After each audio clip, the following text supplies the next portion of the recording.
Sawa, asante sana kwa fursa ambayo umepata, na hii topic ni nzuri sana kuhusu kanisa la Mungu, sababu ndio inatufundisha kuelewa njuma kanisa ni mingi, tuelewe ni kweli kama Mungu ako na kanisa. Kitu cha kwanza, sisi vile tunavyojifunza kuhusu kanisa la Mungu ni ya kwamba kanisa la Mungu alikuanzia hapa duniani. Maandiko yanatuambia kwamba kanisa la Mungu lilikuwepo hata kabla ya dhambi kuingia duniani, kwa maana kusudi la Mungu lilikuwa ni mahali alipokutana na yeye na wanadamu ili ibada imuendee yeye. Kwa hivyo ilikuwepo kabla ya dhambi. Na ndiposa maandiko yanatuambia kwamba ilikuwa wakati huo inaitwa kanisa la wazaliwa wa kwanza. Sijui kama msomaji uko tayari, katika kitabu ni cha Waibrania 12:22. Nasema nini? Bali ninyi umeifikiria mlima Sayuni na mji wa Mungu aliye hai, Yerusalemu wa mbinguni na majeshi ya malaika elfu nyingi. Mkutano mkuu na kanisa la wazaliwa wa kwanza walioandikwa mbinguni na Mungu muamuzi wa watu wote na roho za watu wenye haki waliokamilika. Kwa hivyo tunaona sisi ni tunashirikishwa kwa hiyo kanisa la mbinguni. Tayari liko na lilikuwepo hata kabla ya dhambi kuingia. Sasa kile kilifanyika ni Adamu alijitenga na hii kanisa ya mbinguni. Juu alipofanya dhambi alijitenga na Mungu. Kanisa sasa lile likabaki, sasa ni yafundishwe tena njia ya kurudi kwa hilo kanisa la mbinguni. Na Adamu, unajua Adamu hakuwa wa tribe fulani. Adamu alikuwa ni baba wa dunia mzima. Kwa hivyo Mungu sasa anapokuja kurejesha mtu, si ati ni tribe fulani alikuwa anairejesha tu kwake. Alikuwa anarejesha dunia nzima, kwa sababu ni yule aliyefanya dunia iwe na dhambi ni Adamu. Kwa hivyo anakuwa anataka kurudisha dunia mzima, lakini Mungu ni wa utaratibu. Angekuja aseme dunia mzima sasa kunjeni kwangu murundi, ni lazima angetafuta mtu yule ambaye ni mwaminifu, ampe mambo yake, huyo mtu afundishe dunia ili amtumie kurudisha nini? Kurudisha dunia kwake, warejee tena kama kanisa ambalo lina nini. Kwa hivyo tunaona ya kwamba maandiko yanasema sasa kanisa ni kusanyiko la watu wale wanaomuogopa, ambao anawapa sasa ukweli wake ili wautangaze kwa ajili yake. Zaburi 60 mstari wake wa 4 inasema hivi, umewapa wakuogopao bendera ili itwekwe kwa ajili ya kweli. Kwa hivyo ili wapenzi wako waopolewe, uokoe kwa mkono wako wa kuume, utuitikie.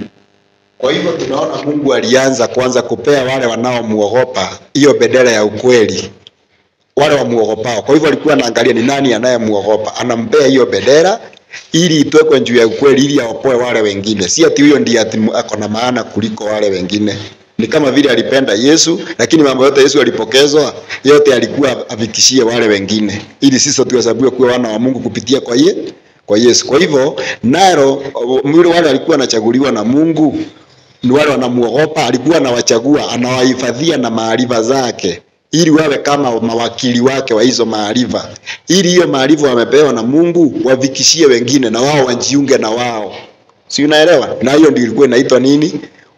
Analihesabu kama kanisa lake. Kwanza lilianza na watu individual. Nasema lilianza na watu individual. Ndipo unaona sasa katika mwanzo mwenye anahesabiwa kuwa alikuwa kanisa la Mungu ni upande wa nani? Katika Kaini na nani na Abili, si ndio? Si alikuwa ni Abili alikuwa kanisa la Mungu.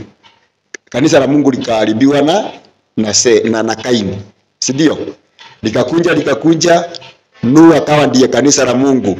Nalo likawa dissolved na kupitia kwa Nimrod. Mungu tena akanyakua kanisa lake kupitia kwa Ibrahim katika kitabu, ili ahifadhi amri za Mungu na maagizo ya Mungu. Hebu soma Mwanzo 26:5 inasema nini? Kwa sababu Ibrahimu alisikia sauti yangu, akayahifadhi maagizo yangu na amri zangu na hukumu zangu na sheria zangu. Mwanzo 18:19 nayo inasema hivi, kwa maana nimemjua ya kwamba atawaamuru wanawe na nyumba yake baada yake wataishi njia ya Bwana, wafanye haki na hukumu, ili kwamba Bwana naye akamtimizie Ibrahimu ahadi zake. Kwa hivyo tunaona kanisa la Mungu limekuja. Sasa ile Mungu anafanya kupitia kwa hili kanisa ni sasa kuanza kurejesha watu kwake. Juu Adamu, kupitia kwa Adamu tulipotea. Sasa anajaribu kuturejesha kwake tena, lakini anatafuta ni nani sasa huyu ananiheshimu. Juu dunia ikimkataa, ni nani anamheshimu? Anampea hiyo nini? Nafasi arejeshe watu kwake. Si unaona? Sasa tunatoka kwa Ibrahimu, na Ibrahimu sikutoka hapo sasa anaanza kuwa na uzao. Na uzao ndio ulikunja ukakua ukawa Israeli. Sasa Israeli ndio ilikuwa the first organized church. Ndio kanisa la kwanza la Mungu kuorganize pale nyikani, ambalo aliliorganize likiwa kama kanisa. Na kazi yake ambayo Mungu alikuwa amewapea kubwa, kitu cha kwanza ni washike amri zake. Alafu mataifa wale wengine wajifunze kutoka kwao. Kwa hivyo mataifa wangejifunza kutoka kwao, walikuwa tena wao wahusishwe kuwa Waisraeli. Juu wangefuata maagizo yale Mungu amepeana kwa Waisraeli, automatically wao wamekuwa Waisraeli. Hata tungefuata wale taifa lile la kale, wangefuata ile maagizo Mungu alipeana kupitia kwa Waisraeli, walikuwa wao Waisraeli.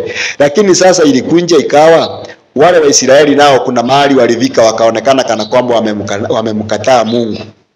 Sasa ikawa Mungu ni lazima atimilize lile jambo kupitia kwa mwanawe. Ndipo ile Israeli, ukisoma katika kitabu cha Wagalatia, inasema ya kwamba Israeli imekunja ikawa sasa yule alibaki ni kama mmoja. Nani? Kristo, si ndio? Sinasema ya kwamba ikiwa wewe ni wa Ibrahimu, wewe ni wa Kristo. Na ikiwa ni wa Kristo, wewe ni wa uzao wa Ibrahimu automatically. Sasa ikawa Israeli ilibaki kama mmoja. Yeyote atakayemwamini huyu ameingia automatically kwa nani? Kwa Israeli. Sasa umekuwa kwa Israeli, mradi umemkubali na umefuata maagizo yake yote. Sasa unakubalika na unakuwa Muisraeli automatically. Sasa kukawa kama taifa ile Mungu akawa ameliondoa. Hebu soma Mathayo 21:43. Kwa sababu hiyo nawaambia, ufalme wa Mungu utaondolewa kwenu, nao watapewa taifa lingine lenye kuzaa matunda yake. Kwa hivyo tunaona Mungu akawaambia kwamba ufalme wa Mungu utaondolewa kwenu na kupewa taifa lingine litakalozaa matunda. Lakini sasa Yesu angetuacha hivyo bila kuonyesha utaratibu ule Mungu alikuwa nao, ili tukunje kuelewa ili taifa limepewa na utaratibu wa Mungu kuanzia pale ndio ameondoa kwa Israeli utaenda aje. Kwa hivyo tunaona Mungu akatoa sasa utaratibu wa vile kanisa lake ambalo alikuwa amepewa Israeli, vile amelipanga mpaka kipindi hiki cha mwisho, kwa sababu Yesu alipeana mambo kwa mithali. Tunaposoma katika kitabu cha Mathayo 20:1, anafananisha hilo mpangilio wake na shamba. Unaona shamba, anafanya hiyo kazi yake ya kwamba inafanywa siku moja, na siku hiyo moja inafananishwa na masaa ya mchana.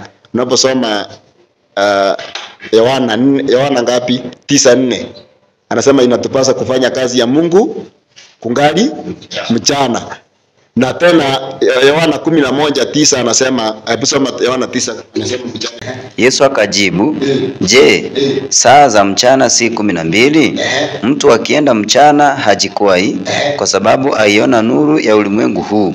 9:4 nayo inasema hivi, imetupasa kuzifanya kazi zake yeye aliyenipeleka, maadamu ni mchana, usiku waja asipoweza mtu kufanya kazi. Kwa hivyo Yesu anatuambia kwamba kazi inastahili kufanywa mchana, na huu mchana amesema ni wa masaa mangapi?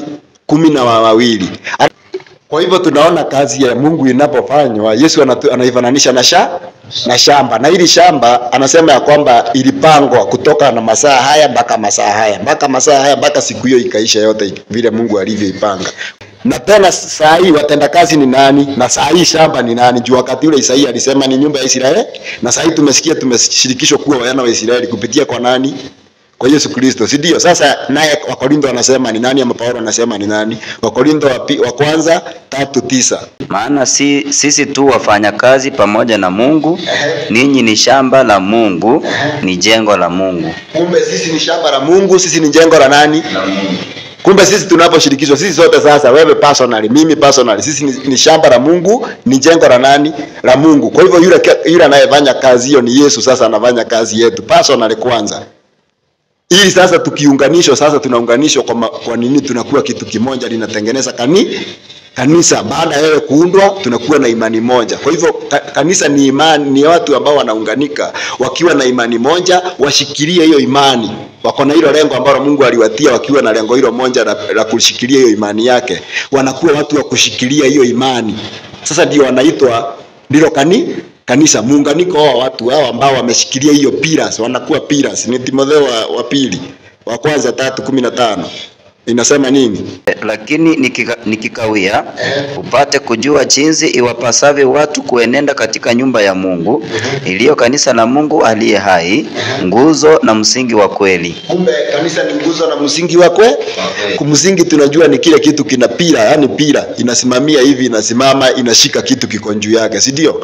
Kwa hivyo hiyo ni pila yenye inashikilia ukweli. Kwa hivyo kanisa likiondokea ukweli tu, hilo si pila, si kanisa la Mungu. Ndio Mungu aliweka ikiwa pila ya kushikilia ukweli. Ni kama hii stand ni ya kushikilia nini? Ikiondolewa hapo sasa ni stand ya simu ama ni ya kitu kingine sasa. Unaona sasa? Kwa hivyo kanisa ikiwe ni kitu cha kushikilia ukweli. Ikiondokea ukweli, hiyo si ya Mungu, ni ya huyo sasa mwenye ameichukua. Unaona? Ndipo hata Kaini anaambiwa ni wa yule muovu, kwa sababu ile alishindania ile imani ambayo si ya Mungu. Nini? Hii masaa ambayo sasa Yesu aligawa hivi masaa hii tunapoisoma kwa Biblia. Anasema ya kwamba kutoka saa 12 mpaka saa 3 kuna watendakazi wale ambao waling'ang'ania hiyo imani na wakashindania hiyo imani na wakaishikilia, kwa sababu Mungu alitumia manabii wake kunakili maneno yake ili waletee watu wasome. Tulisoma hiyo katika kitabu cha Zaburi ya 78. Alipea Yakobo ama Israeli wanakili hayo maneno ili wafundishe kila kizazi. Sasa hiki kizazi cha wana manabii na Torati kuna wakati kilivikia, kikawa sasa kimevika, na Yesu ndipo anasema ya kwamba kwa sababu wale waliopewa watunze hiyo Torati hawakuitunza, walianza kupigana na hao manabii wenye wameandika hiyo Torati. Sasa hawakuwa wanaitwa anje mawakili wema, hawakuwa mawakili wema, kwa sababu sisi tu mawakili wa Mungu na hatustahili kuchanganya neno la Mungu na uongo. Tukichanganya tu Mungu anaondoa huo uwakili. Sasa hawakuwa mawakili wema. Sasa Mungu aliondoa kwa sababu hawakuwa mawakili wema. Sasa hawa ni akina nani? Yesu anasema akiwa na confidence, sasa kuanzia sasa ufalme wa Mungu utaondolewa kwenu, upewe upewe watu wengine juu sasa nyinyi mmeonyeshana hamuna nini. Lakini wale waliofanya hiyo kazi bado ya kupeleka huo ujumbe, unajua ninaposema nipelekee niondolee hiki kitu hapa unipelekee pale, si nitatumia mtu nimwambie achukue apeleke pale. Sasa kuna wale walitumika, ni wao tu mitume ndio walichukua hiyo ujumbe wakapeleka kwa mataifa wao wenyewe, si ndio? Hiyo ndipo Paulo anasema, hebu soma Matendo ya Mitume 13 mstari wa 46. Paulo na Barnaba wakanena kwa ushujaa wakasema, ilikuwa lazima neno la Mungu linenwe kwenu kwanza, lakini kwa kuwa mmelisukumia mbali na kujiona nafsi zenu kuwa hamstahili uzima wa milele, angalieni twawageukia mataifa. Mungu alikuwa amemfunulia Danieli na muda wao ule walikuwa wamepewa. Majuma yale walikuwa wamepewa, Israeli walikuwa wamepewa katika kitabu cha Danieli, na wanapewa kama mass period yao, wakikataa iondolewe iende, na ni kweli iliondolewa. Sasa hao wamepewa ni akina nani? Mitume walipochukua, tunapoenda kwa yale makanisa 7 ya wana Mungu anafundisha katika kitabu cha Ufunuo, hizo ni hatua 7 ambazo Mungu anaonyesha kutoka sasa kipindi cha mitume. Wachana na huko nyuma, kutoka kipindi cha mitume anaifundisha ikiwa ni utaratibu wa kanisa lake venye litaenda. Tunaona kanisa la kwanza la Ephesus linachukuliwa na mitume, linaenda mpaka kanisa la gani? La Smyrna, si ndio? Linakwenda likiwa sawa, likiwa linafundisha vizuri, likaingiliwa na Warumi wenye waliingilia Jews. Unajua Warumi ndio waliingilia Jews ili kanisa liondolewe kwao. Unaposoma Yohana 11:47, sio inasema walisema Warumi watakuja watuondolee mahali petu. Kwa hivyo wakakataa Yesu kuwa ni mwana wa Mungu, ikawabindi sasa waondolewe nini?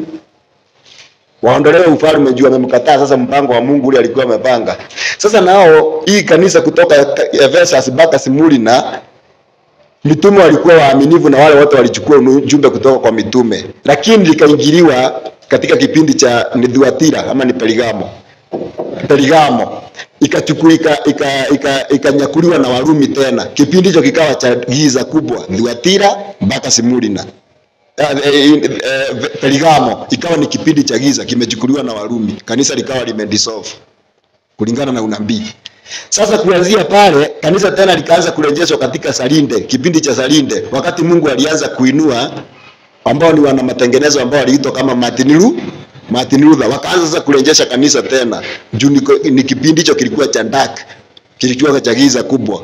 Mungu akaanza kuinua tena wale watu, akawa na watendakazi ambao sasa kutoka kipindi cha Smyrna mpaka kipindi hiki cha Ephesus mpaka Smyrna, hicho kinaonyeshana ni kipindi cha kutoka wapi mpaka wapi?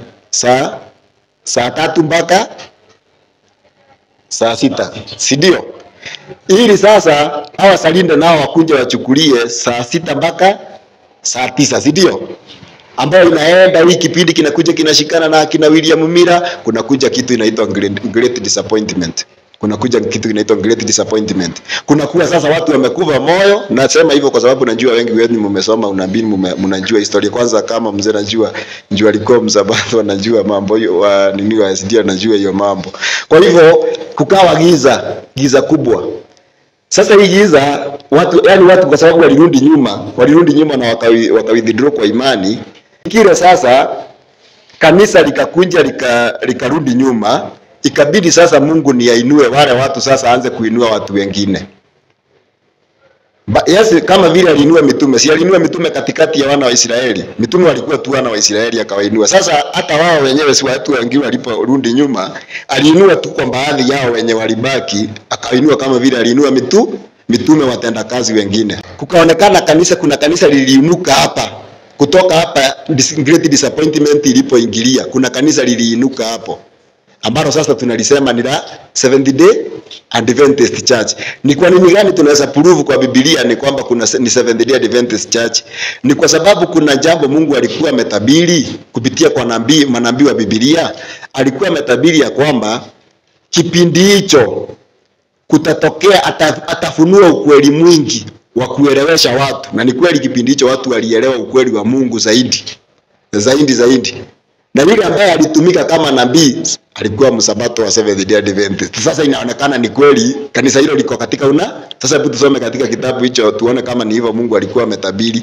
Katika kitabu cha Ufunuo 10 mstari wa 4 inasema nini mpaka 7? Hata ngurumo 7 zilipotoa sauti zao, nalikuwa tayari kuandika. Nami nalisikia sauti kutoka mbinguni ikisema, yatie muhuri maneno hayo yaliyonenwa na hizo ngurumo 7, usiandike. Na yule malaika niliyemuona akisimama juu ya bahari na juu ya nchi, akainua mkono wake wa kuume kuelekea mbinguni, akaapa kwa yeye aliye hai hata milele na milele, yeye aliyeziumba mbingu na vitu vilivyomo, na nchi na vitu vilivyomo, na bahari na vitu vilivyomo, ya kwamba hapata kuwa na wakati baada ya haya, isipokuwa katika siku za sauti ya malaika wa 7 atakapokuwa tayari kupiga baragumu. Hapo ndipo siri ya Mungu itakapotimizwa, kama alivyowahubiri watumishi wake hao manabii. Ikiwa mmefuatilia hiyo fungu, tunajua Danieli alipoambiwa aweke muhuri maneno yake, ilikuja kufunuliwa na nani? Na Yohana wa Ufunuo, si ndio? Sasa naye Yohana wa Ufunuo ameambiwa kuna maneno aweke muhuri. Na akaambiwa siku ya wakati Mungu ataufunua, akaambiwa hata wakati. Sasa sipokuwa ni muda hatuna. Ukijifunza kwa hii procedure ambayo ilikuwa ya wana wa Israeli ya sanctuary, juu ndio Yesu tu alikuja kufuatilia akitimiza, ni kuonyeshana pale wakipiga tarumbeta pale. Waliambiwa ndipo siri za Mungu zitafanya nini? Zitafunuliwa. Na wale walifanya kazi hiyo ya kupiga tarumbeta ni nani? Ni akina Martin Luther, si ndio? Ni William Miller, si ndio? Lakini wakimalizia tunaambiwa kuna siri za Mungu zilifunuliwa. Na ni kweli after Great Disappointment Mungu kuna watu aliinua na akawafunulia siri. Na hiyo siri ikanakiliwa ndio tunaita kwa Sabato vitabu vya roho ya unabii. Unajua watu wanashindwa mnatoa wapi hizi vitu na viko kwa Biblia. Ni mambo ambayo Mungu alivicha Yohana, akamwambia nitayafunua wakati huo, ni unabii. Na ni kweli ilifunuliwa wakati gani? Hivyo. Kwa hivyo kwa katika unabii tunaona kanisa la Wasabato kweli kabisa Seventh Day Adventist likiingia, ambalo hata sisi hatuko ndani yake sasa, lile la kwanza, sio tu hatuko ndani yake. Kwa nini? Kwa sababu lilifunuliwa, hilo ni kanisa la Mungu, tunalikubali hivyo. Na ukumbuke hatuko huko hii. Na liko ni la Mungu. Lakini lilistahili kwenda masaa 3 kama hawa wengine. Umeona? Nalo likaanza likaingiliwa na mambo fulani ambayo ambayo Mungu pia naye hakupendezwa nayo. Sasa hiyo pengine imenakiliwa kwa huyu sasa yenye alifunuliwa na Mungu. Sasa hiyo hatutaenda huko, imeandikwa sasa hii mwenye Mungu alifunua imeandikwa huko, kwa hivyo hiyo nisiliviche. Sasa mambo mengine walioyafanya ikabidi Mungu ainue watendakazi wa risali moja, ambao naona sasa ni sisi. Unatuona huku, unasikia tukipiga tarumbeta, hata tunapigana na wao kwa sababu tunafunua maovu ambayo wameingiza. Kwa hivyo kanisa la Mungu lipo, na nimeenda hivyo kwa sababu kwa maswali tutajibu hiyo mambo mengine. Nimeenda kwa summary nijaribu at least kuonyeshana ni kweli Mungu ako na kanisa, watu wanaoshikilia kweli mpaka kipindi hiki.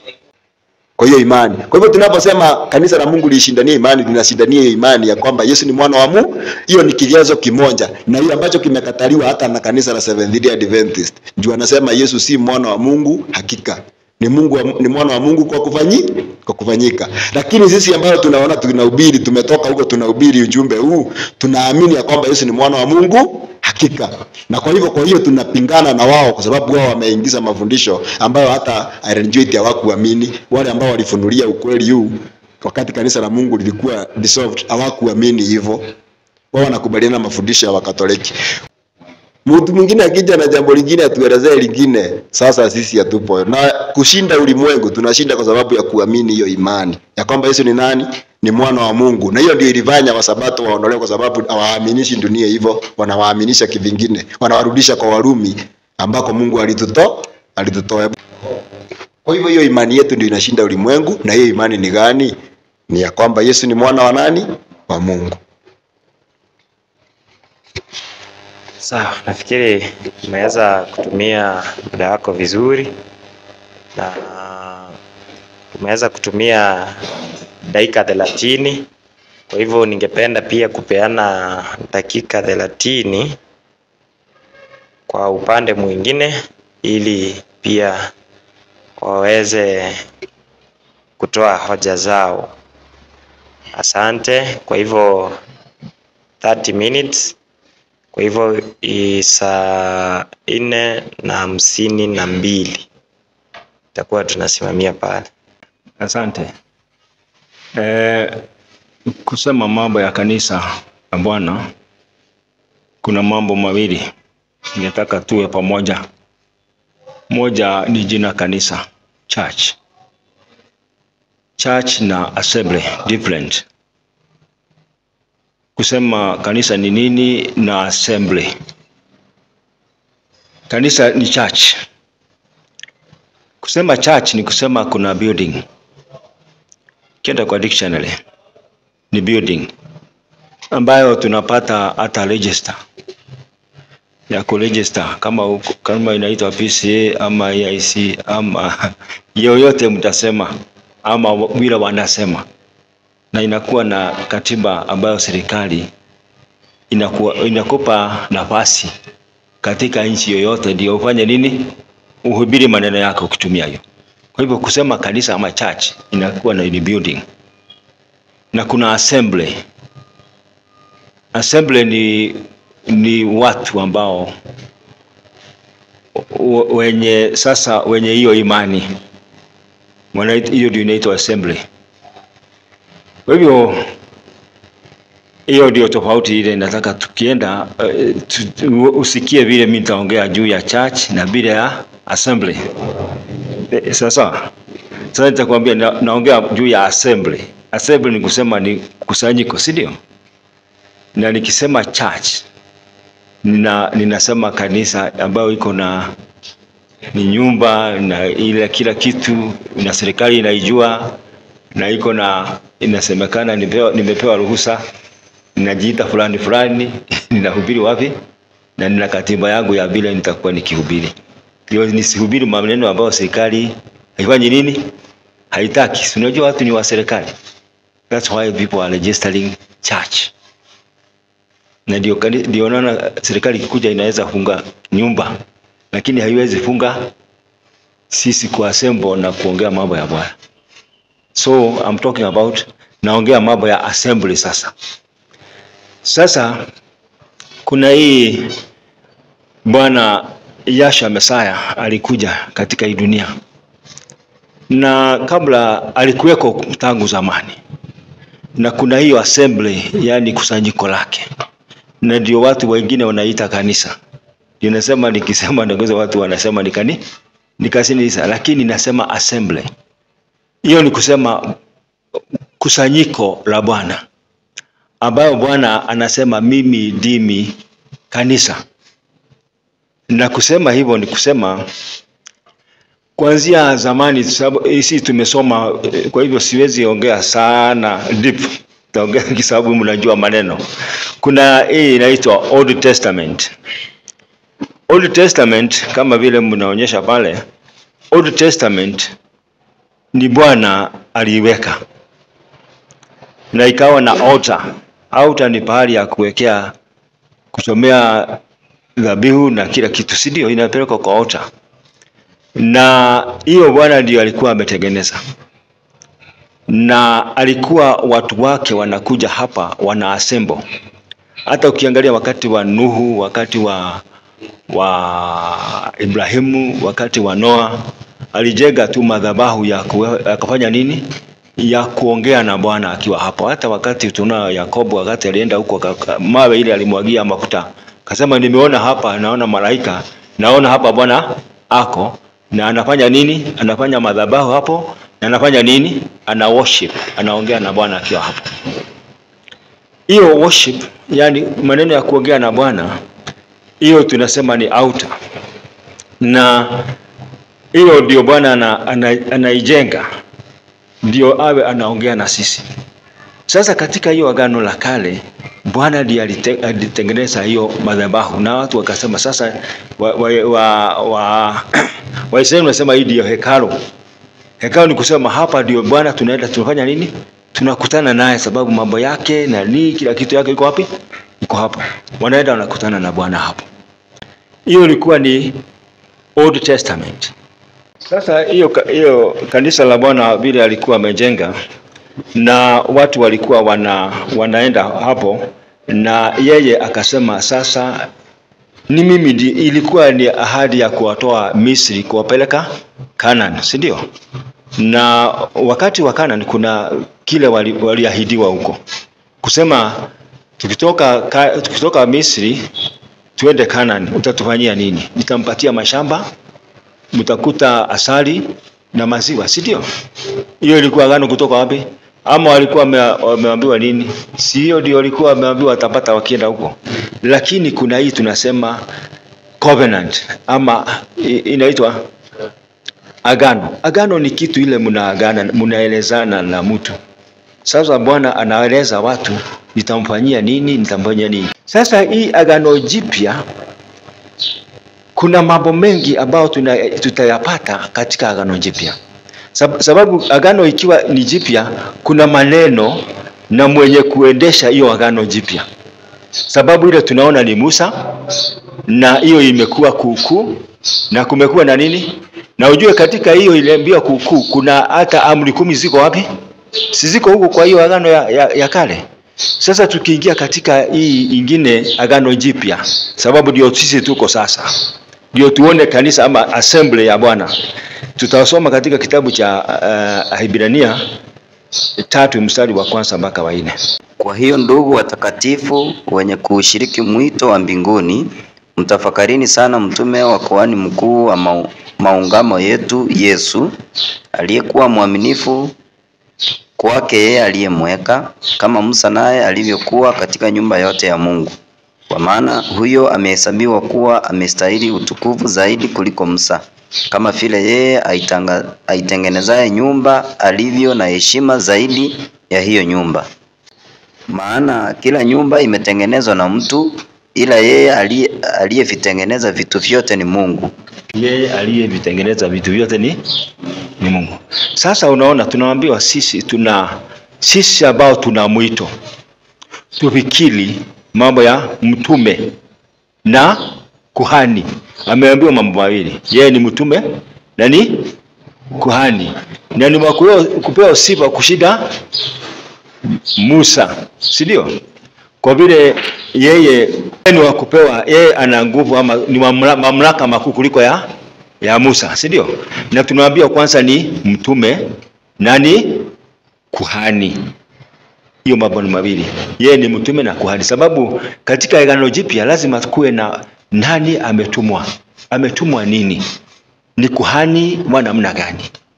Sababu tunaona pale kwa Musa, tusiposoma sana lakini tunaweza soma, kuna ukuhani na kuna mtume, si ndio? Tunaona kuhani Aroni na vile walikuwa na nini, Mose alikuwa ametumwa, si ndio?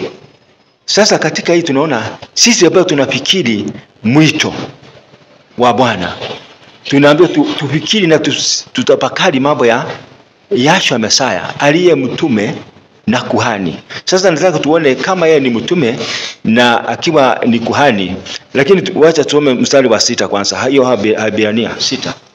Sema hivi, bali Kristo kama mwana juu ya nyumba ya Mungu, ambaye nyumba yake ni sisi, kama tukishikamana sana na ujasiri wetu na fahari ya faraja letu mpaka mwisho. Okay. Naona nasemekana nyumba ya Bwana ni sisi. Tukishaweka na yeye amesema yeye ni kuhani mkuu kwa nyumba ya Bwana, na nyumba ya Bwana ni sisi. Tukikaa na hiyo imani mpaka mwisho. Na kuna hii mambo ya kongamano. Hii kongamano ni kongamano lake. Katika nilikuwa nasema ndio sasa tuone sasa church. Mnasemanga church. Hiyo nikisema church mimi nasema assembly. Ndio nisiwe ni mkiweze nisema assembly. Nyinyi mshike tu nasema watu ya Bwana. Sio kanisa niseme linaitwa fulani ama fulani. Sababu halina hilo jina. Hata Paulo alisema ni kanisa la Bwana. Si ndio? Nasema kanisa la Bwana ambalo liko katika mji wa kwa Ndoro kwa huyu kanisa ambalo liko Efeso. Kanisa la Bwana ambalo liko Efeso ni kongamano la Bwana. Na hiyo kongamano la Bwana lazima liwe na mambo yote ya Agano Jipya. Mambo yote ya Agano Jipya ni kusema mambo ya kuondoa dhambi. Mambo ya kuondoa kwa dhambi ilikuwa inaenda namna gani zamani? Si ni mbuzi ilikuwa inawekewa dhambi. Unaenda si unaona Waisraeli zamani walikuwa ni mbuzi inawekwa nini? Inaletwa alafu kuhani ananena juu ya dhambi zako alafu inatumwa kwa yende ikakupe na dhambi, si ndio? Na wewe unasema hiyo umefanya nini? Umeondolewa dhambi, si ndio? Lakini hii Agano Jipya alisema, akamkuta mtu anaitwa Nikodema, tunamjua. Akamwambia, sisi watu wa Israeli na tumesikia mambo ambayo wewe unafundisha, lakini tunaona wewe unajua maneno ya Bwana. Nifanyeje ndio niingie katika ofa? Akamwambia lazima uzaliwe mara ya pili. Akamweleza mimi nawezaje ingia kwa damu ya tumbo ya mama yangu? Akamwambia mtu asipozaliwa na maji na roho hataweza ingia katika nini? Huo ufalme, si ndio? Sasa kitu moja ni kusema alisema sasa vile ndugu alikuwa anaongea anasema kutoka kwa Wayahudi katika ile agano la kale, Yohana ndio aliingia katikati. Akaanza kubatiza watu, si ndio? Akimwambia kuna yule anafanya nini? Anakuja, si ndio? Ndio Yahshua akaja. Lakini beleni hawako wanafanya nini? Watu walikuwa kubatizwa. Sasa akaja na ubatizo wa Yohana, alafu ubatizo wa Yahshua Mesaya. Ama hujui kuna ubatizo mara mbili. Wale walikuwa wameambiwa na Yohana wabatizo wagoja wala fanya nini? Anakuja. Lakini Yahshua naye watu wale wa mitume wanaombatiza ndio wafanye nini? Waingizwe katika kifo chake na kufufuka kwake. Hiyo ni mambo mengine. Lakini ndio uingie, lazima huyo kuhani ama Yahshua Mesaya ndio wapate kanisa lake. Lazima aseme kama unataka kuingia lazima ubatizwe. Mnendeni mkabatiza watu katika jina la Baba na la Mwana na Roho Mtakatifu na kufundisha watu. Hiyo ndio inakuanga changamoto, na kufundisha watu mambo ambayo nimewafundisha. Si ndio aita watume? Hapo wamesema mambo yale nimefanya nini? Kwa hivyo ukifundisha ingine ujue sio ile yeye amefanya nini na ule na atakuwa pamoja nao. Sasa kuna hii moja nimalizie na kusema kanisa ni wale wote ambao wanaenda na maagizo ya Asha Mesaya, sababu yeye ndiye ameleta mambo mapya. Wale watakapomwamini kulingana na maneno ya mitume vile walikuwa wanafanya kazi. Sasa nikimalizia nasema wacha nimalizie hapo sababu kuna maneno mengi na kuna sababu. Asanteni. Sawa, asante kabisa. Umemaliza on dot, umelinda muda vizuri sana. Kwa hivyo sawa, kwa hivyo ningechukua nafasi hii nipeane tena nafasi dakika 15. Hizi dakika 15 sasa kila anayefutisha clarify, ndipo sasa turudi kwa nafasi ya maswali sasa. Kwa ningependa kuanzia upande huu dakika 15. Asante. Nafikiri mada imekuwa ni kanisa la Mungu ni gani, na vile ambavyo nimesikiliza saidi zote mbili nimeona ya kwamba ni kama wote wanakubaliana kwa asilimia naweza sema 70. Maana tumeanza kwa kusema ya kwamba kanisa lilianzia Edeni na sijasikia mkipinga. Pia tukaona ya kwamba Israeli walichaguliwa kama kanisa la Mungu, sijaona mkipinga. Sasa pia nikasikia mzee akisema kanisa ni assembly, yani kusanyiko. Ni kweli, maana kanisa liko na maana zaidi ya moja. Tunaweza sema jengo hili linaweza andikwa church, lakini Kristo hakuji kuchukua jengo hili ambalo limeandikwa church. Linakusudia waliokaa ndani, walioko ndani hao ndio kanisa halisi. Sasa tunapozungumza kanisa la Mungu ni gani, atuongelei jengo, tunaongelea wale wanaoshiriki ndani. Sasa hili wanaoshiriki ndani wawe kanisa la Mungu, wanafaa kufanya nini? Wanafaa utaratibu wa hapo ndani hili ijulikane kama ni kanisa la Mungu ni upi. Nafikiri hapo ndio tutaweza kuongelea, tuweze kumalizia hapo utaratibu wao ni gani. Maana Yesu anasema kwenye kitabu cha Mathayo 7 mstari wake ni wa 21,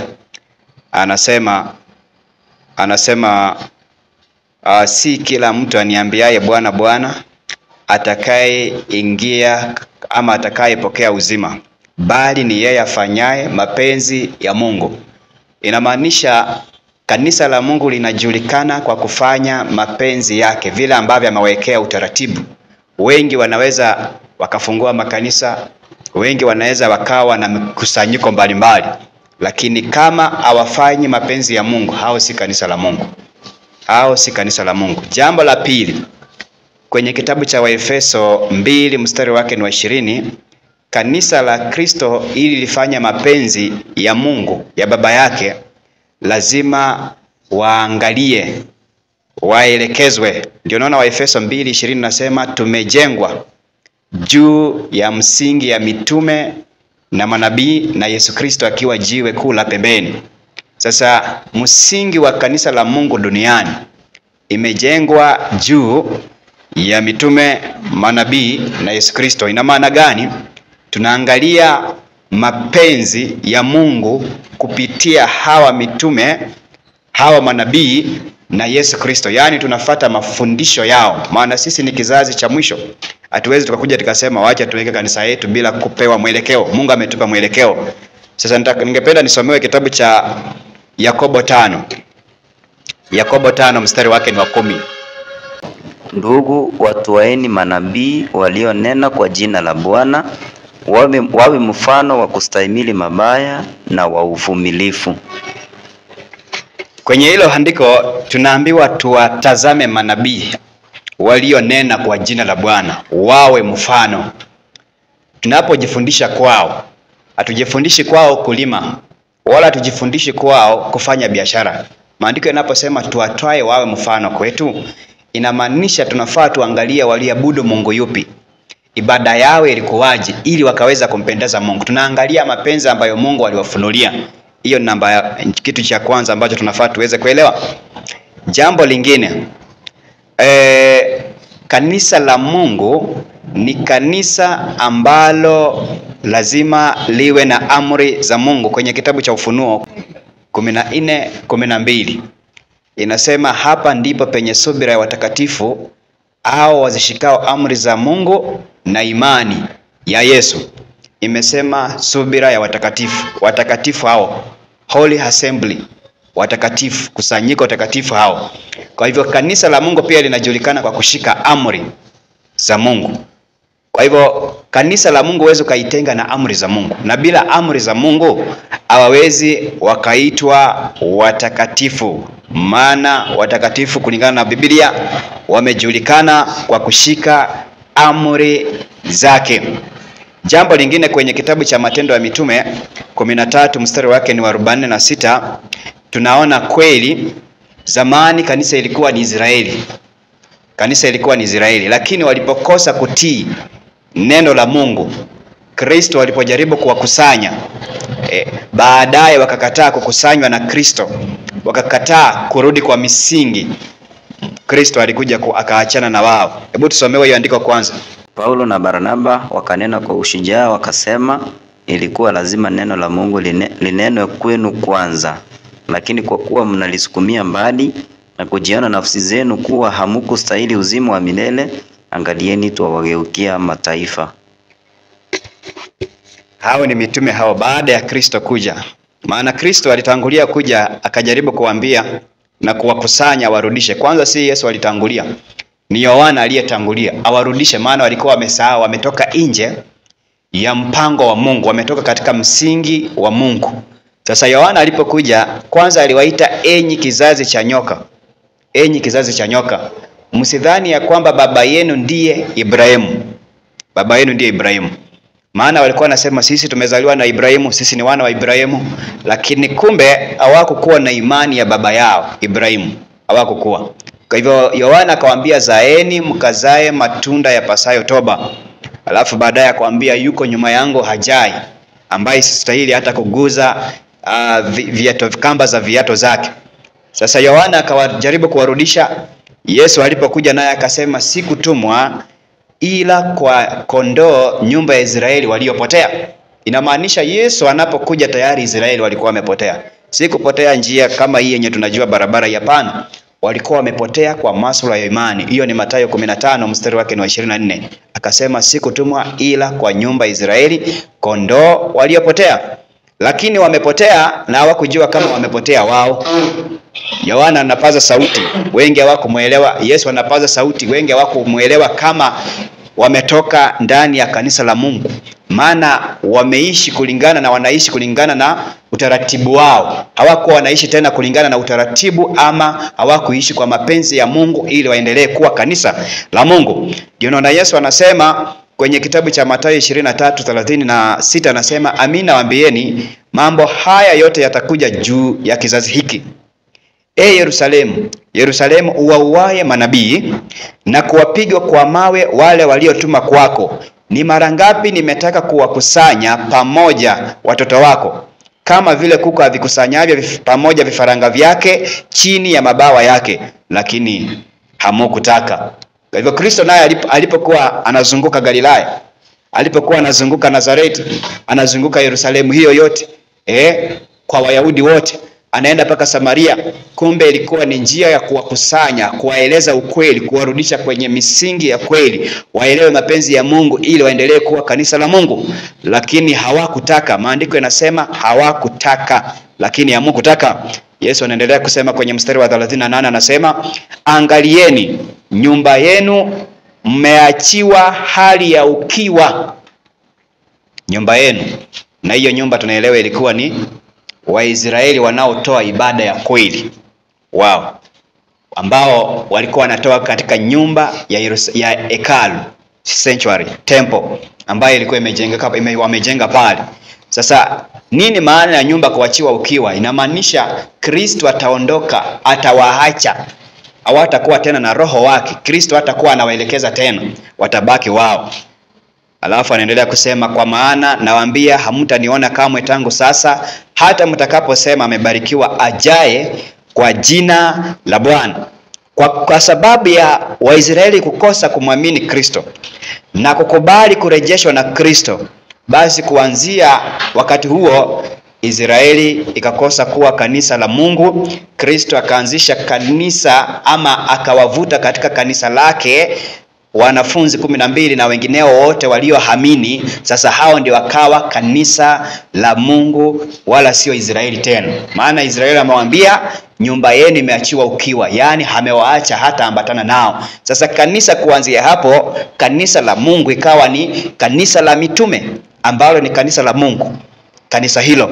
Sasa mitume nao tunaambiwa kwenye kitabu cha Matendo ya Mitume ambayo tumeisoma, wakasema tumeamriwa na Bwana ya kwamba ilikuwa ni lazima neno la Bwana linene kwenu kwanza, lakini kwa sababu hamukulitaka wala hamukustahili, basi twageukia mataifa. Kwa hivyo mitume, kanisa lao ambalo Kristo ameweka mapenzi yake pale, akawatuma kwa mataifa. Kwa hivyo wale ambao watasikiliza mitume, wale ambao watasikiliza Kristo, basi tayari watakuwa ni kanisa la Mungu. Lakini kuanzia hapo Wayahudi wakawa nje, hawawezi wakawa tena kanisa la Mungu. Angalia sasa kwenye kitabu cha Yohana Injili 8 mstari wake ni wa 36. Yesu alipokuwa pia anazungumza alisema, basi mwana akiwaweka huru mtakuwa huru kweli kweli.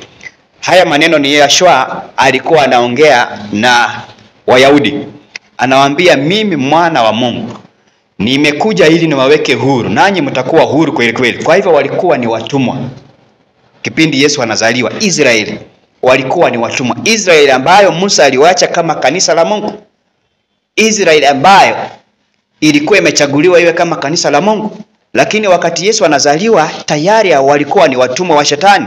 Kwa hivyo hawawezi wakawa kanisa la Mungu ili hali wao ni watumwa. Kwa hivyo walifaa wakubali wawekwe huru na mwana wa Mungu, maana mwana wa Mungu atawarudisha kwa mapenzi ya Mungu ili waendelee kuwa kanisa la Mungu. Alafu inaendelea nasema, najua ya kuwa nyinyi ni uzao wa Ibrahimu, lakini mnatafuta kuniua kwa sababu neno langu halimo ndani yenu.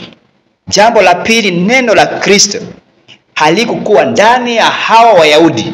Hiyo Israeli ndio naona wanawaza kumuua, hawakumpokea kama mjumbe wa Mungu, hawakumpokea kama mwana wa Mungu. Hawakuelewa, maana tayari walikuwa ni watumwa, walikuwa wametekwa na Shetani. Kwa hivyo walikuwa wanawaza mawazo ya Shetani, hawakuweza kukubaliana na ukweli. Yesu anaendelea kuambia, niliyoyaona kwa Baba ndiyo niyanenayo, nanyi vivyo hivyo mlioisikia kwa baba yenu ndiyo muyatendai. Kwa hivyo hapa Yesu anataja, anasema mimi ninayoyanena nimetoa kwa baba yangu, lakini nyinyi pia yale mnayotenda, maana walikuwa wanawaza kumuua. Yesu anawaambia pia nanyi mmesikia kutoka kwa baba yenu, mmemsikia baba yenu. Kwa hivyo hapa automatically tunaambiwa mababa wawili hapa. Yesu amesikia kwa baba yake, nao Wayahudi wamesikia kwa baba yao. Alafu niendelee nasema, wakajibu wakamwambia, baba yetu ndiye Ibrahimu. Wayahudi walijishuku, wakaanza kusema hapana, baba yetu hawezi kuwa mwingine, baba wetu ndiye Ibrahimu. Yesu akamwambia, kama mungekuwa watoto wa Ibrahimu mungezitenda kazi zake Ibrahimu. Yesu akamwambia, kama kweli nyinyi mungekuwa uzao wa Ibrahimu mungezitenda kazi zake Ibrahimu. Lakini sasa mnatafuta kuniua mimi, mtu ambaye nimewaambia iliyo ya kweli niliyoisikia kwa Mungu. Ibrahimu hakufanya hivyo, nyinyi mnazitenda kazi za baba yenu. Kwa hivyo Yesu akasisitiza akasema, nyinyi sasa mtendi kazi za Ibrahimu. Inamaanisha wao walikuwa wametoka kwa kanisa la Ibrahimu, wakawa wanatenda kazi za baba yao. Maana kama wangekuwa ndani ya kanisa la Ibrahimu, Yesu angesema mmetoka kwa hiyo kanisa, angesema kweli nyinyi ni watoto wa Ibrahimu. Tunaposoma mstari wake ni 44, Yesu anawatajia huyo baba yao ni nani. Yesu anawatajia, anasema ninyi ni wa baba yenu Ibilisi, na tamaa za baba yenu ndizo mpendazo kuzitenda. Yeye alikuwa muuaji tangu mwanzo, wala hakusimama katika kweli, kwa kuwa hamuna hiyo kweli ndani yake. Asemapo uongo usema yaliyo yake mwenyewe, kwa sababu yeye ni muongo na baba wa huo. Verse 44, Yesu anamalizia kuwafunulia Wayahudi, kwa sababu mmeacha mapenzi ya Mungu, mmeachana na imani ya Ibrahimu, mmetoka kwa kanisa la Ibrahimu, mmekuwa mateka wa shetani. Nyinyi ni wa baba yenu Ibilisi, shetani. Kwa hivyo kuanzia hapo, historia ya Israeli, historia ya Wayahudi, kanisa la Mungu likahama hapo, likakuja kwa mitume wakapeleka kwa mataifa. Kwa hivyo wale watakaosikiliza mitume vile walivyofundisha na vile Kristo alivyofundisha, kuanzia hapo hao ndio kanisa la Mungu. Sasa tunakuwa kanisa la Mungu kwa kusikiliza mapenzi ya Mungu. Bado dakika ngapi? Naisha. Haya, asante, tutaweza kuendelea baadaye. Sawa, asante. Nimeweza kutumia dakika 15. Kwa hivyo ningependa kupeana pia nafasi kwa upande huu for clarity. Kuna jambo moja nimesikia huyu ameongea, lakini nataka sijui kama itakuwa ni swali sababu wameleta mambo sana ya Israeli na kanisa ni la Bwana. Mimi sisemi ni hiyo kusanyiko, sababu Bwana ndiye alipatia hawa mambo ya agano ile, na yeye ndiye aliona ubaya wa hiyo agano akaleta ingine. Sio hao walikuwa mapanya tuseme wanakosa, lakini sio kusema ni hawa, sababu kuna wale ambao wako ndani ambao wameamini mambo ya Bwana. Sio wote, hata imeandikwa sio wote, ni wachache, si ndio? Lakini inasema agano ilikuwa ya Bwana, na yeye ndiye ameleta agano ingine. Kwa hivyo amesema niona makosa hiyo ilikuwa nani? Ya Waisraeli ama ni ya Bwana? Niliona hii makosa, nikaona nilete agano ingine. Hii makosa ilikuwa ya nani? Hiyo jibu. Sababu tusiseme nataka ndugu wakati naongea nataka tujue kutoka Adamu shida ile ilikuwa duniani ni dhambi iliingia. Si ndio? Ndio mtu atengane na Bwana. Adamu wa kwanza ni dhambi ilifanya nini? Iliingia. Ndio Bwana akafanya nini? Akatengana na mwanadamu. Sasa wakati dhambi iliingia, sasa Bwana ndio watu kumkaribia, sasa akaona watoe madhabihu ya mbuzi na kondoo ndio amrudie. Si ndio? Akaona hii haiwezi leta watu kwangu. Akafanya nini? Akatoa damu ya mwanawe, agano jipya. Kwa hivyo ni mpango ya Bwana. Ni kusema kama haikuwa, ndio nasema kama ukamilifu ungepatikana katika ukuhani wa Lawi, hakugeletwa kuhani mwingine. Na hiyo Lawi ni Bwana alimesema tuwe na Lawi awe kuhani. Na yeye anatoa na ndugu zake na watoto yake. Alafu akasema hakukuwa na ukamilifu. Yeye ni Bwana, hakuna ukamilifu hapa. Sasa akafanya nini? Akaona nilete agano jipya, nitoe damu ama nitoe mwanangu wa pekee, ndio sasa aokoe ulimwengu. Kama ni Waisraeli ama ni watu yote waingizwe katika kuokolewa na kuondolewa kwa dhambi. Sababu binadamu shida ile iko naye ni kuondolewa kwa dhambi, ndio akue sasa Bwana wanaweza pelekana naye, anaweza kaa na Bwana. Hiyo kusema Waisraeli kusema niliwapenda sababu ya baba zao. Lakini sio kutenda wametenda vizuri. Ni kusema amesema agano langu nimewapatia hawa. Ndio dunia yote inijue kupitia hawa. Lakini sio kusema ati hawa sasa hawako chini ya dhambi. Watu wote wameanguka chini ya dhambi kuanzia Adamu. Na sasa kuokolewa ninasema we are now everybody. Mtu yote sasa kama ni wa taifa sasa anaokolewa bure sababu ya imani ya Yahshua Mesaya. Nilikuwa nataka tusione hawa, tuone ni binadamu. Sisi zote sababu hata hawa wako chini ya dhambi. Kila mmoja ako chini ya dhambi. Consideration. Wayahudi na watu wa mataifa. Na ndio naondoa uadui. Kuondoa uadui ni kusema wewe huko wamefikia, ulikuwa umekaribia lakini hawako wamefika. Sio kusema wamefika, hawako wamefika. Hata mataifa walikuwa habari. Lakini wakati Yashua alikuja akadoa hizi amri zote ambazo zinalete shida ya kusema wewe mimi Yahudi ni mimi mtu wa mataifa, akatengeneza ama akaunda kukawa na mtu mwingine. Ni kama tuseme mimi ni mzungu na yeye ni Mwafrika. Si tunazaa nani? Tukizaa atakuwa ni mzungu ama ni Mwafrika? Atakuwa katikati, si ndio? Hata kuwa Myahudi wala Mwafrika, si ndio? Ndio nasema reconcile ni kusema hizo nimeondoa na nimeondoa hizi zingine. Sasa nimeleta watu waje kwa Bwana katika roho moja. Ndio tunaona sasa tunatoa dhabihu moja za ondoa la dhambi. Sio kama vile ndio nasema agano ile iliisha na Bwana akasema niliona makosa yake na imeisha. Nimeleta mwanangu ndio sasa aanze kuhubiri.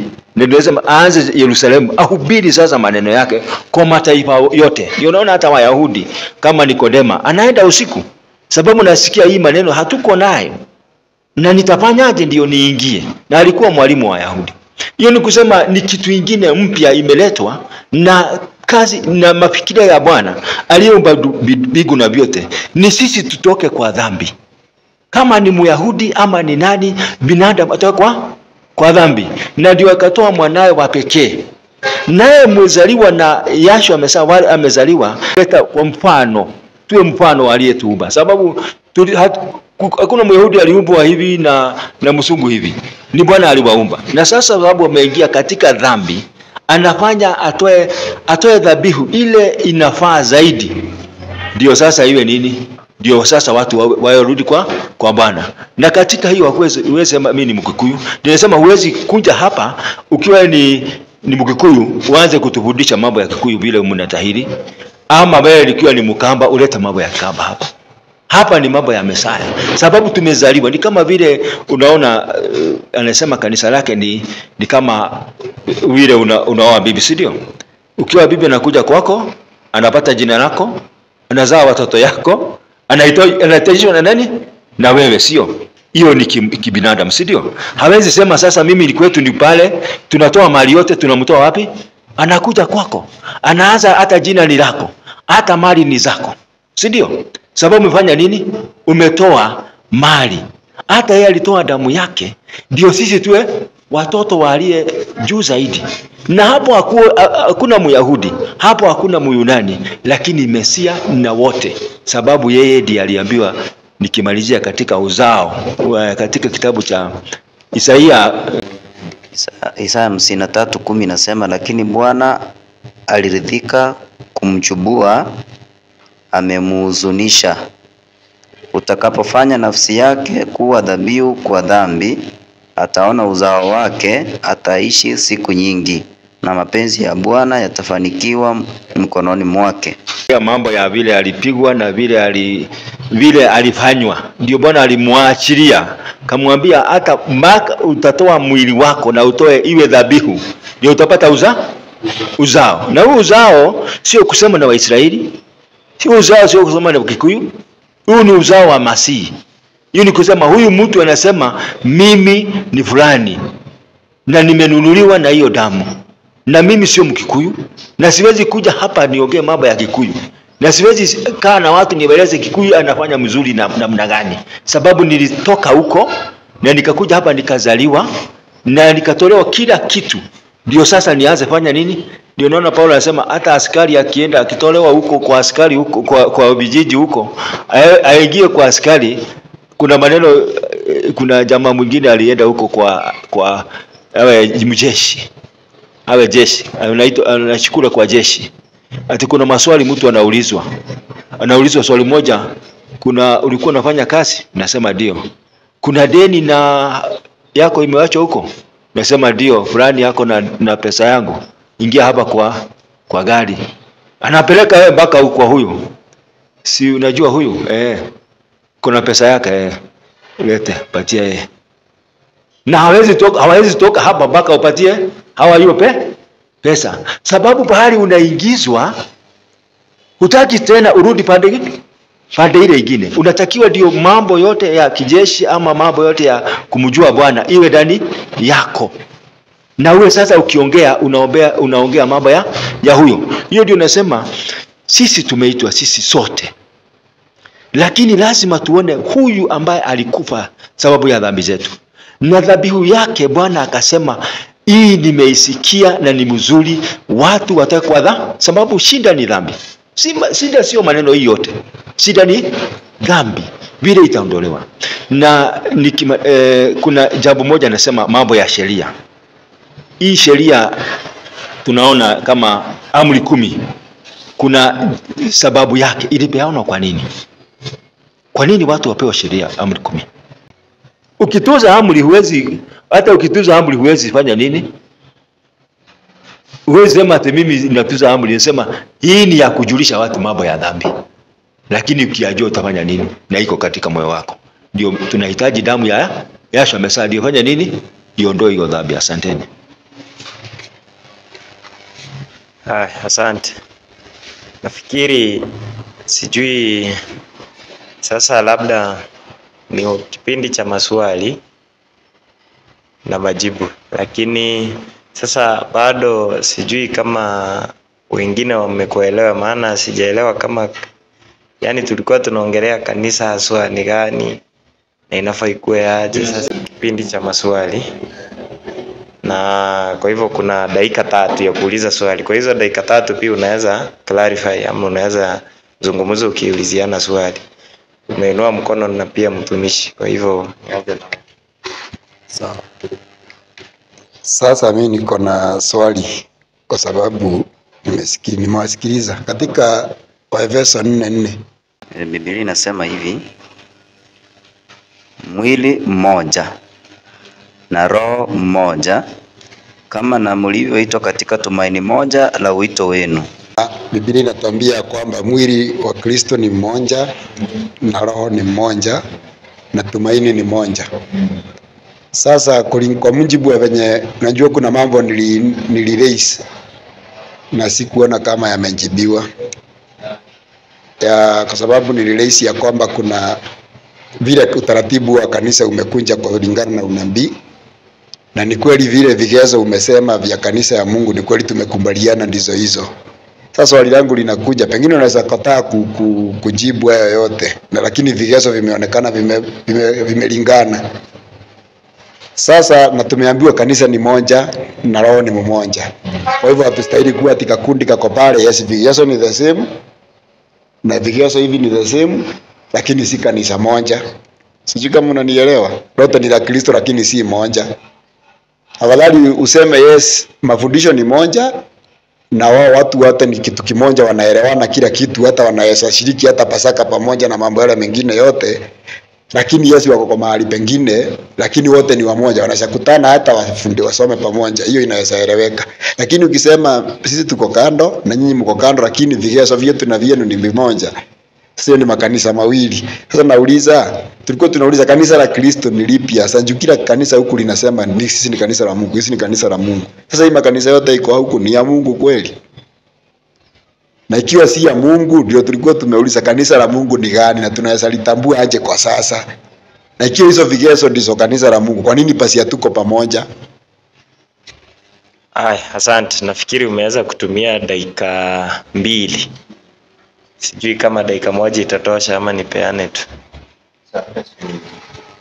Siongei mambo mengi, ni maana tumekubaliana kutoka mwanzo. Nafikiri ya kwamba hakuna ubishi ambao nimeona ama kupinga yale ambayo yamesema. Naona kila kitu unasema mzee anakubali. Sasa tunataka tujue, maana hapa tayari tuko makanisa mawili, kanisa ya Saidi na Saidi hii. Na tumekubaliana kanisa la Mungu lazima ifanye mapenzi ya Mungu. Sasa ile kitu pia ambayo tungefanya ndio nilikuwa nataka kusema, tuangalie utaratibu wa kanisa lenu ndani yake. Je, mnafuata mapenzi ya Mungu na ni yapi? Tuyaguzia. Mnashika sheria mnakula Pasaka, utaratibu wote tunafaa tuguzie ili tujue kama kweli nyinyi ni kanisa la Mungu. Maana hapa Zalatu kwa makanisa ngapi? Hivyo tu. Sawa, asante. Nafasi ya kujibu swali dakika 5. Sisi sio kusema tumekubaliana. Unajua watu wakati wanaongea kuna mambo mengi na siwezi pinga wewe, sababu hiyo ndio unafanya nini? Ninaongea yangu na unaongea yako, tunafanya nini? Tubadilishane mpaka tukuje kama vile ndugu amesema. Sababu tusemi sio kanisa, lakini kuna mambo mawili naweza sema ya kanisa. Wakati watu wanajenga kanisa, kuna kitu nilikuwa nagusia. Tukijenga hii kanisa lazima tuende kwa registrar. Huwezi hubiri hapa Kenya bila kusema wewe ni nani. Hata serikali itashika wewe. Lazima ujijulishe, si ndio? Sasa ukienda kwa pale kwa register, lazima uulizwe utakuwa unafanya nini, si ndio? Na wataleta hawa wanaitwa nini? Wa kuinvestigate kama kanisa funguliwa. Waone vile mfanya, msiwe kama shokahola, si ndio? Uonyeshe hiyo katiba. Ndio nasema kwa makanisa mengine inatenga watu. Unaona watu wanakaa nini? Bali sababu kanisa letu tunafanya hivi, tunafanya hivi. Mengine ni yao wameongeza ndio wajue taratibu za kukaa wapi. Unajua hata hiyo sheria ni mzuri sababu mnaweza tukae na huyu ndugu ama tukae na huyu ndugu, si ndio? Kesho ageuke. Na tuna mali. Tumenunua hii plot, tumejenga, si ndio? Akigeuka itakuwa ya nani? Nitakuwa ya yeye, si ndio? Sababu lakini tutaita serikali na serikali inajua hii mali yote ni ya kanisa fulani. Leta chairman wake, leta msimamishi wake. Tasema hii kanisa ni ya fulani fulani na hao ndio wameandikwa. Hao ndio wanasimamia kanisa. Kwa hivyo wewe enda wachana na hawa, si ndio? Hizo ni kitu moja nasema zinalete utofauti. Hiyo ni kusema memorandum of understanding. Hiyo ni moja inaleta utofauti. Ingine ni kama ubatizo. Kama bwana huyu anasema, hapa tulikuwa tunaongea kanisa ni gani, tumejua. Lakini sasa tukiingia kwa sasa doctrine ni kusema ubatizo mnapeleka namna gani? Pasaka mnakula namna gani? Mnafanya hii namna gani? Sisi hatufanyi. Kwa nini? Hiyo ndio mnafanya nini? Inaleta sasa ni unini utofauti, si ndio? Sasa nikwambia unabatizwa namna gani? Utasema mimi nabatizwa katika jina la Bwana na la Roho na la Mwana, si ndio? Katika jina yetu idhenali ya Mungu na Roho, si ndio? Nami nikwambie mimi hapana, mimi nabatizwa katika jina la Yashua. Si unaona utofauti unafanya nini? Kwa nini unabatizwa katika hii jina? Kwa nini unafanya? Si unaona? Sasa hiyo ndio nasema tukiwa na wakati tutaingia sasa tuseme ndio tuone utofauti. Sababu hatukatai kuna kanisa la Bwana. Si ndio? Na kanisa la Bwana ni mwili moja, imani moja, roho moja, si ndio? Na sasa ndio nasema hizo ndizo zinalete mambo tofauti vile mimi najuanga, isipokuwa nyinyi watu wengi naona kienda kanisa lao sisi napiga magoti yetu hapana, ingine natoa viatu yetu hapana, si ndio? Inakuwa namna gani? Namna hiyo tofauti inaleta nini? Unaona huyu amekaa kado, umekaa kado. Lakini katika sasa doctrine tukiingia inaleta ingine tofauti. Nakwambia kwa nini unabatizwa katika jina la Baba na la Mwana na Roho Mtakatifu? Utanieleza, si ndio? Na mimi tutoke hapa tuende kwa Pasaka. Kwa nini mnakula hii inaenda namna hii tunaangalia, si ndio? Hiyo ni tofauti. Naona hatuwezi enda naye. Mimi tuende na fulani. Kwa hivyo kama sisi huyu ndugu huyu unamuona hapa alikuwa ni example na yeye. Unajua hawezi kasirika sababu namuelezanga lazima awe example. Yeye alikuwa ameshaingia kanisa la Kiyahudi, unaona, na akawa anaenda hata anasema yeye ni Myahudi. Kwa pamoja hata hapa kuna wengine wako hapo Elia wanasema ni Wayahudi, si ndio? Sasa tukamjulisha na akajua kweli hata Wayahudi wanahitaji kuokolewa, si ndio? Sababu uokovu ni wa dunia yote, si ndio? Na ndio imeletwa kusema Bwana ameona sasa amtoe yeye na asamehane zile dhambi zilikuwa mbeleni zote, sasa alete ule wa kuondoa, na akajua kweli Yahshua Mesaya amesimama yeye na kanisa yake. Sasa unataka kuongea? Sawa, acha tupe ndugu yetu aweze kuongea jambo. Sasa kulingana na vile tumeenda vizuri sana, na ndio naona hii jambo sasa linaenda sasa ni kama linakita misisi, sababu tumeona kanisa tumekubaliana vile mmesema, tumekubaliana, lakini hivyo umesema ni kweli. Sasa tukiingia katika doctrine, ndio sasa itaonyesha hii ndio kanisa la Mungu ama hii sio kanisa la Mungu. Na tayari kuna doctrine moja imejitokeza ya ubatizo, sababu it is the great commission. Ukisoma Biblia Matthew 28:19, sasa hiyo ndio naona sasa imeanza kuleta ni doctrine ambayo imeanza kuwa sasa ni agizo la Yesu ambao ni great commission, na vile sasa kanisa inaweza amini. Sasa huyo Yahshua alisema aje? Inasema hivi: basi enendeni mkawafanye mataifa yote kuwa wanafunzi, mkiwabatiza kwa jina la Baba na Mwana na Roho Mtakatifu. Kwa hivyo Yesu akiwa ni kielelezo ametuambia enendeni katika dunia yote mkafanya watu wote kuwa wanafunzi wangu. Na Yahshua amesema aje? Mkiwabatiza kwa jina la Baba na la Mwana na la Roho Mtakatifu. Kwa hivyo hiyo nikaona sijaielewa, lakini hiyo nimeona inaweza kuwa tofauti, sababu kuna pahali ulisema huyo Yahshua ukitaja jina la Yahshua, ukibatiza kwa jina la Yahshua, majina yote matatu imeingia hapo. Nilisikia kama umesema hivyo.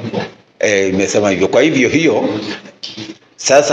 hivyo sasa nikaona hiyo imeleta tofauti, sababu hata ni kama imeingiza Trinity. Nikiona sababu imeingisha huyu moja, ukiingia ndani yake ukitaja huyu moja umetajania wote ni ile tu triangle ya Trinity. Sasa nikaona hiyo ina tofauti, hiyo doctrine sasa ina tofauti. Hiyo tu nilikuwa nataka kusema. Nafikiri kama tungejua kumbe tungeelewana mapema ndio tuingie kwa doctrines, kwa sababu saa hii tumeshamaliza masaa mawili na sasa inafaa sasa tuanze. Kumbe masaa mawili yote tumetumia kwa kitu yenye tunaelewana. Sasa sijui ikuaje. Kwa hivyo nadhani tulikuwa hapa ukauliza akajibu. Sijui kama una swali ama nimpea kuhoji. Tulikuwa tuongee. Mimi nataka maongezi. Tunaongea. Maswali itakuja wakati tutaingia sasa. Sasa kusema kanisa vile tumeongea, tumejua kweli Mesaya ama Kristo ni na sisi ndio wenye nini, lakini doctrine ndio sasa itatuonyesha sana kama wewe uko hapo. Ndio maswali, sababu siwezi. Kuna swali lingine nilikuwa nataka kuuliza, sijui kama ni huyu alikuwa anasema ati kanisa ni SDA nini, nikaona siwezi uliza yeye ama hawa anaitwa Macmillan ama Ellen White, siwezi uliza hizo sababu najua hiyo ni tumesoma histories na tumesoma nyingi, hata the history of the true religion tumesoma nyingi, sisi tumesoma nyingi, lakini tukaona hizo zote ni watu kama sisi tunaweza andika kitu na ni vizuri, ama vile hiyo maneno inaeneza mpaka itufikie. Kwa hivyo mimi siwezi simama na hawa, mimi nasimama na yeye, sababu Biblia iko na maneno yako kama vile tumesoma katika kitabu cha Yohana 17:20 inasema, ninaombea hawa hata wale wengine ambao taamini kulingana neno lenu. Kwa hivyo wale wanaamini maneno ya mitume hata wamefanya nini? Tumeshaombewa tuwe wa Bwana, tumeingizwa, sio wengine. Hiyo ndio nasema sina siwezi ulize, sina wakati maswali itakuja wakati tunaelezana mambo hivi, ili kuwa kujuana na kusema kanisa iko na tumekubaliana. Unajua naweza enda kwa wengine mwambie kanisa ni fulani na mimi siwezi sema yenu sio kanisa. Lakini tutafika huko. Sawa, asante. Acha nakupea, lakini sijui kama sasa hivi tunaweza ingia kwa doctrine tumalize. Nimetaka kukuonji ni kwa sababu nimekutana na tumeongea na watu wengi, by the way ni marafiki zangu wengi sana. Na ni marafiki zangu hata saa hii tunaongeanga na wao ndiposa. Lakini sasa nilikuwa nataka kuonji kwa sababu kuna mambo nimesikia na wewe amuendeshani na wao. Ndio nimeshindwa sasa, nimeona sikuelewi yani. Nidhani ni wao venye tunaongeanga na wao, nikakuta wewe ni tofauti na wao. Ndio sasa nimefikiria afadhali nikuulize hiyo maswali. Sasa ukinijibu tunaona kama hapo kuna umuhimu wa kuongea, ama tusitumie muda mrefu tena tukute venye wanasema ndivyo tunasema. Kwa mfano hapo mzee amesema kwa ubatizo hapo kumeonekana kuna jambo. Kwa hivyo hiyo ni topic inastahili kuandikwa, ili wakati huo mwingine tukikutana tupangilie hizo topic vizuri, tujue tutaanza na gani. Jambo lingine, wale ambao nimekutana na wao huwa wanafundisha kwamba Yesu alikufa Wednesday. Sijui nyinyi mnafundishanga anje kuhusu kifo cha Yesu. Kusema tu alikufa Wednesday ama Friday, hivyo tu, hata siku ongesaidi andiko. Wakati aliongea mambo ya kifo chake alisema atamaliza siku 3 kama ile Yona katika. Kwa hivyo alimaliza siku ngapi? Siku 3, mchana na usiku. Kwa hivyo alikuwa Wednesday ama Friday.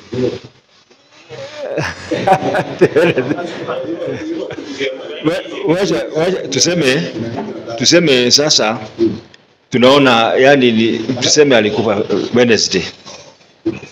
Sawa? Si sawa. Kuna ingine hapa ya kwamba kwa Pasaka kunao nimekutana na wao ambao ni Masabato pia. Katika Pasaka yao pia wanachinja. Sijui kama ninyi mnachinja ama tu mnategemea ile ndirai na mkate. Kuchinja, machinjo. Machinja kama samaki. Kuchinja mbuzi Ni sawa. Sisi hatuchinji. Kama unasema namna hiyo, sisi hatuchinji.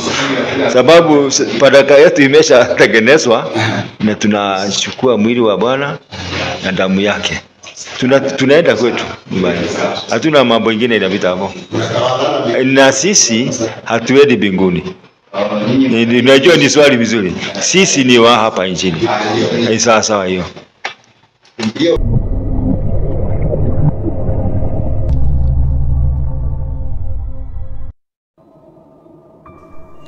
Wording of last days.